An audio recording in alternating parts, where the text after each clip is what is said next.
여러분, 이것은 실전입니다. 한순간에 고지서 발급 누락으로 300만 원 물었습니다.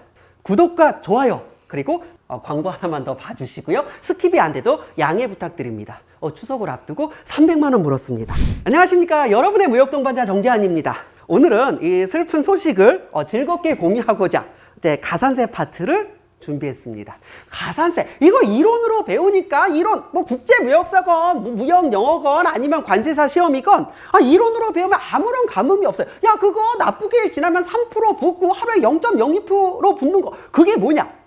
한번 돈을 내보시면 실전으로 접하시면 됩니다. 이게 얼마나 잔인한지, 얼마나 마음이 아픈지, 자, 그 실전 내용을 함께 공감해 보도록 하겠습니다. 자, 먼저 가산세란 무엇이냐? 자, 가산세는요, 둘 중 하나입니다. 첫 번째는요, 내야 될 돈을 만기일까지 납부기일까지 납부하지 않았을 때 부담하는 연체료, 이게 가산세고요. 두 번째 가산세는 무엇이냐? 신고를 불량하게 한다던가 이상하게 한다던가 해가지고 돈을, 세금을 좀 덜 내려고 꼼수 부리다가 걸렸을 때 가산세입니다. 즉, 가산세는 둘 중 하나입니다. 내야 될 돈을 제때 안 내거나 아니면은 돈을 내기 싫어서 장난질을 치다가 걸렸거나. 자, 이런 부분 잘 보세요. 관세법 42조 보시면 42조 1항에 뭐라고 규정하고 있습니까? 세관장은 납세 의무자가 구조에 따른 납부기한, 자, 납부기한 보시고요. 납부기한은 기본적으로 14일입니다. 14일이 지나도록 납부하지 아니한 관세액을 징수하거나, 자, 이게 뭐야? 내야 될 돈을 납부기일까지 안 냈을 때 내는 그 가산세죠. 아니면 38조의 3 제1항 또는 6항, 자, 이쪽은 뭐예요? 돈을 안 내려고 장난질을 좀 친 겁니다. 원래는 100만 원에 대해 신고를 하고 100만 원에 대해 세금을 내야 되는데 관세 내기 싫어가지고 30만 원에 대해서만 신고를 했다던가 50만 원에 대해서만 신고를 했다던가 그러다 걸린 거죠. 자, 그랬을 때 우리는 이것을 부족세액이라고 합니다. 이것을 징수할 때는 다음 각 호의 금액을 합한 가산세로 징수한다. 일단 장난질을 치다 걸렸다. 그럼 부족세액의 10%가 일단 붙습니다. 자, 그리고 다음 각목의 금액을 합한 금액이라고 해서 일단 부족세액에 대해서 10%가 붙고, 자, 다음에 이 두 개가 합한 금액이 추가로 붙습니다. 부족세액 플러스 뭐예요? 납부를 해야 되는데 기일까지 납부를 못한 게 붙는 거겠죠. 첫 번째, 미납부세액 또는 부족세액의 법정 납부 기한의 다음 날부터 납부일까지의 기간, 그리고 금융회사 등이 연체 대출금에 대하여 적용하는 이자율 등을 고려하여 대통령령으로 정하는 이자율. 자, 복잡하게 생각할 필요 없습니다. 돈을 제때 못 냈다라고 하면 하루에 10만 분의 25, 그러니까 뭐예요? 0.025%씩 붙습니다. 1일당 붙는 거예요. 그래서 하루에 0.025%씩 붙습니다.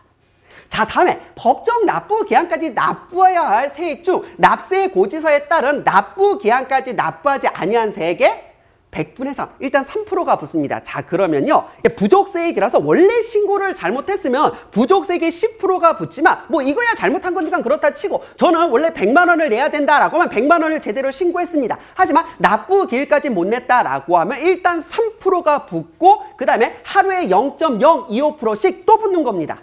저 같은 경우는 이제 이쪽으로 가산세를 좀 부담을 좀 했습니다. 잘 보세요. 아니, 뭐가 용어가 헷갈리냐? 사실 수험생이 아니면 크게 관심이 없긴 하겠지만 법이 좀 개정됐습니다. 예전에는 납부 기일까지 못 낸 거는 가산세라고 하지 않고 가산금이라고 하여서 이제 개정 전에는 가산금, 지금은 가산세죠. 그래서 1차로 3%씩 붙는 건 똑같고요. 그 다음에 개정되기 전에는, 즉 가산금이라고 말할 때는 한 달에 0.75%가 붙었습니다.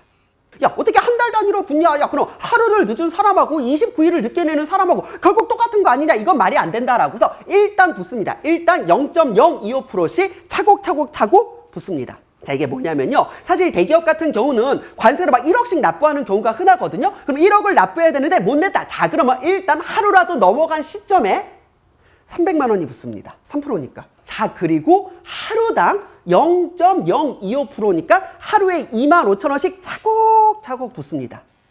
이러면 금액이 좀 크거든요. 관세 납부는요, 사전 납부와 사후 납부로 구분할 수가 있습니다. 이 관세법이 못된 게 관세법에서는 뭐라고 규정하고 있냐면요, 관세는 원칙이 사후 납부다, 이제 미리 납부할 필요가 없다라고 하지만 생각을 해보세요. 우리가 실무 업무를 하면서 한 번이라도 사후 납부를 해본 적이 있나? 없을 거요. 왜냐면 저희 관세사들은요, 일단 신고를 하고 관세를 납부를 받아야 그리고 관세를 납부를 해야 신고 수리가 되거든요.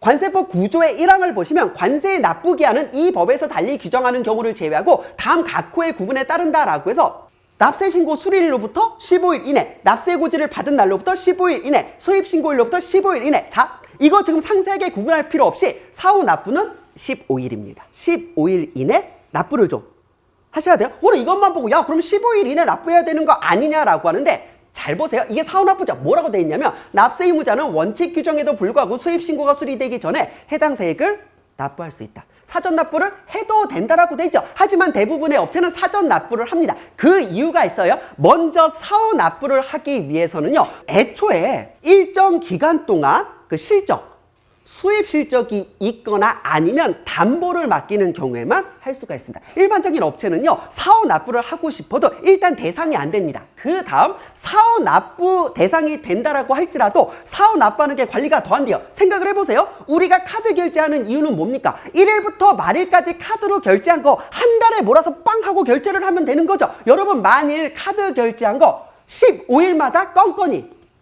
정산해야 된다고 생각해 보세요. 오늘 카드 하나 결제한 건 15일에, 내일 결제한 건 또 15일에 이런 식으로 내라고 하면 분명히 꼬이거든요. 사후 납부라는 게 그 건에 대해서 15일 후에 건건이 정산을 해야 되다 보니까 이게 오히려 더 헷갈립니다. 어차피 자금이 있다라고 하면 대부분의 업체는 사후 납부를 하느니 사전 납부를 그냥 해버립니다. 사후 납부는 관리가 더 힘들거든요. 자, 그래서 첫 번째, 사후 납부는 애초에 대상이 안 되는 경우. 두 번째, 대상은 되지만 관리 때문에 일부러 사전 납부를 하는 경우가 있습니다. 아, 그러면 대기업 같은 경우는 그럼 그때그때 돈 내는 게 너무 힘들지 않냐? 그래서 대기업들은 월별 납부를 이용합니다. 월별 납부는 신용카드랑 똑같은 거예요.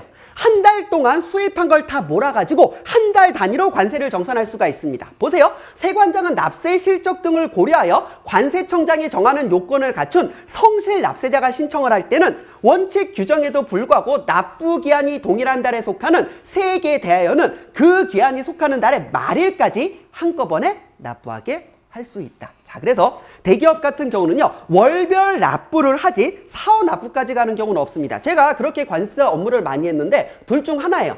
사전 납부 아니면 월별 납부지 굳이 사후 납부를 선택하는 경우는 많지 않습니다. 그럼 잘 보세요. 일단 사전 납부라고 하면은 가산세가 발생할 필요가 없습니다. 관세를 납부해야만 수입신고가 수리되니까요. 월별 납부라고 하면 월 단위로 깔끔하게 관세가 납부가 되기 때문에 그 다음에 이미 담보까지 다 맡겨진 상태죠. 사실 크게 문제가 되지 않습니다. 대부분의 문제는 가산세 문제는 사후 납부일 때 터집니다. 이 기업의 입장에서는요, 수입신고 수리 전에 미리 사전 납부를 하던가 월 단위로 딱 정해진 날에 한 달치를 한 번에 내야지 요건에 대해서 막 15일 후에 내야 된다고 너무 불편하잖아요. 이러니까 사고 터지거든요. 그럼에도 불구하고 사후 납부가 되는 경우가 있습니다. 그 수입신고서가 됐건 수입신고 필증이 됐건 상단에 요 징수 형태 있죠? 이 부분은 좀 보셔야 됩니다. 이제 관세가 다 챙겨주기는 하지만요, 이제 여러분들이 실제 무역을 할 때 이 부분을 잘 보셔야 돼요. 이 부분에 11이라고 많이 적혀 있을 겁니다. 이게 사전 납부라는 거예요. 즉 11이라고 하면은 관세를 납부하여야만 수입신고가 수리되기 때문에 이제 문제가 발생하지 않습니다. 잘 보세요. 징수 형태 43이라고 돼 있죠. 이게 월별 납부 업체라는 거예요. 월별 납부 업체는 이제 담보도 제공하고 이미 승인을 받은 금액 한도 내에서 움직이기 때문에 이것도 크게 관리하지 않으셔도 됩니다. 그냥 월 단위로 고지서만 한 달에 한 번씩만 잘 보내주거나 하면 사실 월 단위 업체는 알아서 잘 내거든요. 제일 문제가 되는 게 14로 되어 있는 건 저희가 반드시 관리를 해줘야 됩니다.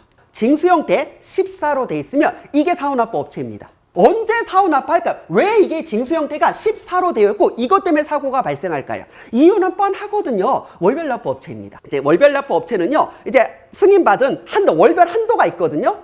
월별 한도 내에서 월별 납부가 됩니다. 자, 그러다가 예를 들어 승인받은 월별 한도가 10억이에요. 그런데 이번에 수입을 많이 해가지고 수입 관세가 10억이 넘어가서 11억이 됐다. 그럼 우리가 월별 한도로 받은 게 10억이죠. 그걸 넘어가는 건에 대해서는 그렇다고 사전 납부하라고 하진 않거든요. 그걸 넘어가는 건에 대해서는 사후 납부로 돌릴 수가 있습니다. 그래서 월별 납부 업체들이요, 일단 월별 그 한도, 승인받은 한도를 관리하다가 그게 넘어가는 건 가끔 한두 건 나와요. 그것에 대해서만 사후 납부로 돌리고, 그렇게 사후 납부로 돌린 건에 대해서는 15일 이내 정확히 좀 납부를 좀 해줘야 됩니다. 물론 저희 관세사들이 챙겨요. 그래서 저희 관세사들이 코드를 입력할 때 어차피 10일 아니면 43이죠. 근데 월별 납부 업체가 예외적으로 월별 한도 때문에 14 사후 납부 업체가 됐다라고 하면 반드시 고지서를 출력해가지고 보내야 됩니다. 이건 사후 납부니까 요 몇 월 며칠까지 고지서에 적혀있죠. 고지서는 저희가 출력합니다. 출력한 납세 고지서를 보내서 이 고지서에 적힌 날짜까지 납부해 주셔야 합니다라고. 여기서 가장 중요한 건 뭐냐면요. 반드시 저희 관세사가 고지서를 발행해 줘야 되는 건 저희 책임입니다. 사후 납부로 수입 신고를 하고 저희가 고지서를 발행을 안 했습니다.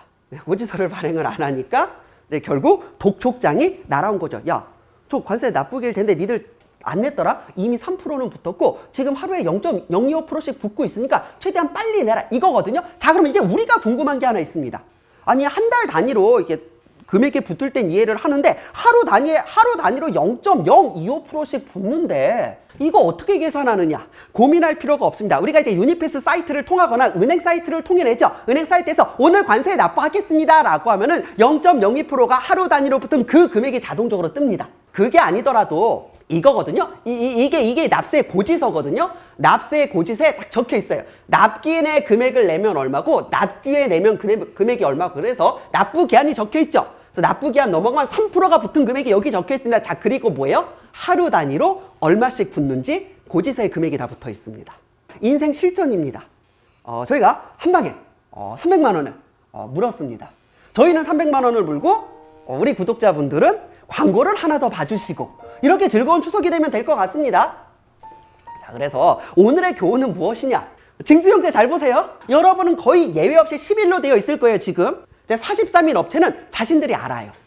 어떤 느낌인지 아셨죠? 그래서 뭘 배웠습니까? 14로 돼 있으면 사후 납부 15일 이내 관세를 납부해야 되고 고민할 필요 없이 관세가 알아서 얘기를 해서 고지서를 발행해 주었겠지만 고지서가 발행되지 않았다라고 하면 반드시 요청을 해서 이런 문제가 발생하지 않게 해주었으면 좋을 것 같습니다. 자, 여기까지 즐거운 묶음사 소식이었습니다. 이런 즐거운 경험이 이제 여러분들한테는 이루어지지 않고 저만의 경험으로 끝나길 바라면서 저는 다음에 더 좋은 영상으로 찾아뵙겠습니다. 감사합니다. 아, 맞다. 내가 아까 그 15일인데 14일이라고 말한 거 있잖아. 이렇게 B에서 15일로 바꿔줘야 되거든? 그럼 봐봐. 내가 지금 해줄게. 15일, 15일, 15일, 15일, 15일. 됐어? 이제 그냥 잘라 쓸 수 있죠? 일하기 싫어? 편집자 아니야? 나쁘게 하는 기본적으로 15일, 나쁘게 하는 기본적으로 15일, 나쁘게 하는 기본적으로 15일, 나쁘게 하는 기본적으로 15일, 나쁘게 하는 기본적으로 15일.